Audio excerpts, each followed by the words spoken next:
নমস্কাৰ মৰমৰ বন্ধুসকল, তোমালোকৰ মৰমৰ চেনেল ভাৰতী এডুকেশ্যন এণ্ড ইনফৰমেশ্যনে সকলোকে প্ৰথমতে স্বাগতম জনাইছোঁ। আজি আমি যিহেতু আলোচনা কৰিম প্ৰাকৃতিক সম্পদৰ ব্যৱস্থাপনা। একচুৱেলি ছায়েন্সৰ আজিৰ পৰা আৰম্ভ কৰিছোঁ, কাৰণটো তোমালোকে শুনি লোৱা যে আমি ইতিমধ্যে ইংলিছবোৰ দি আছোঁ, লগতে ছায়েন্সো দিম, মেথছো দিম, গোটেইখিনি দি যাম। আজি যিহেতু লেচন নম্বৰ 16ৰ পৰা আৰম্ভ কৰিম। লেচন নম্বৰ 1ৰ পৰা নহয়, 16ৰ পৰা 16, 15, 14 এনেকৈ যাই থাকিব চিৰিয়েলি।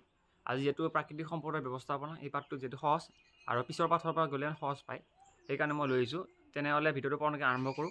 আৰু ইয়াতে চোৱা, তোমালোকে মই যোনটো PDF দিম এতিয়া, এই PDFটো তোমালোকে কি কৰিব লাগিব, তোমালোকে ভিডিঅ' ডেছক্ৰিপশ্যনত যাব লাগিব। যোৱাৰ পিছত কি কৰিব, ডাউনলোড কৰিব লাগিব। ডাউনলোড কৰাৰ আগতে ভিডিঅ'টো অলপ চাই লোৱা, কিবা এটা কথা কৈ দিম ইয়াতে যে তোমালোকে যে ইয়াত PDF থকা যিমানকেইটা MCQ আছে দেখা এইবোৰ দেখাইছে তোমালোকে স্ক্ৰীণত, এইবোৰ MCQ আছে।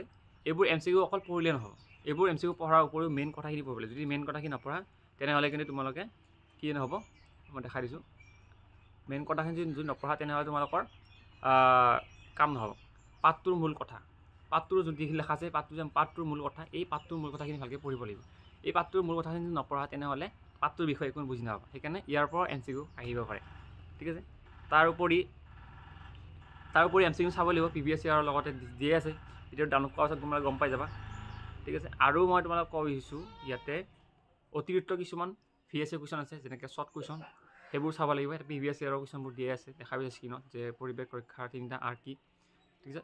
জীৱাশ্মজাত ইন্ধনবিলাক কি কি, তোমালোকে সৰু সুৰা কুৱেশ্যন আহি যাব পাৰে ইয়াতে, ঠিক আছে। তাৰপিছত আৰু কেইটামান কুৱেশ্যন আছে, মই তোমালোকক সেইকেইটা দি দিছোঁ, অলপ গুগলৰ পৰা হওক বা আমাৰ কিতাপৰ পৰাই। চোৱা, পৰিৱেশ সংৰক্ষণৰ ক্ষেত্ৰত থকা আৰ্ট কেইটা কি কি, সেইকেইটাৰ বিষয়ে অলপ বৰ্ণনা কৰি দিব লাগে, ঠিক আছে। তাৰপিছত বৃহৎ নদী বান্ধৰ তোমালোকৰ সুবিধা আৰু অসুবিধা বা সমস্যা আহিব পাৰে। এই সমস্যাসমূহ হ'লে কি লিখিব লাগিব, আৰু সুবিধা হ'লে লিখিব লাগিব, সুবিধা ধুনীয়াকৈ বৰ্ণনা কৰি দিবা, ঠিক আছে। বেছি নম্বৰ নহয়, 3 নম্বৰ, হায়েষ্ট 3 নম্বৰ বা 2 নম্বৰ থাকিব।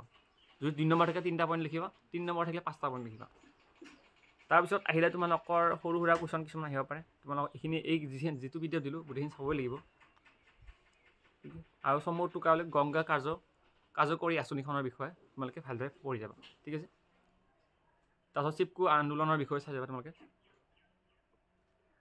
আৰু মেইনলি তোমালোকৰ যেতিয়া চাব যায় তেনেহ'লে এইটোৱে মই বাৰটো কৈছোঁ যে ঠিক আছে, পৰিৱেশ ৰক্ষা কৰিবৰ কাৰণে ব্যৱস্থা কৰা 3টা R কি কি বুজাই লিখা, এই কুৱেশ্যনটো চাই যাবা। এইটো চাব লাগিব। আৰু বৃহৎ নদী বান্ধৰ যোনটো সমস্যা আৰু সুবিধা, সেই বস্তু দুটা ভালকৈ চাব লাগিব, ঠিক আছে। এইখিনি বস্তু চালে তোমালোকৰ বেলেগ প্ৰয়োজন নাই চোৱাৰ, ঠিক আছে। Thank you. আজিলৈ এইখিনি আছিল ভিডিঅ' চাই ভাল লাগিছে, লাইক কমেণ্ট কৰিবা। আৰু যোনে ছাবস্ক্ৰাইব কৰা নাই চেনেলটো ছাবস্ক্ৰাইব কৰি দিবা। ধন্যবাদ।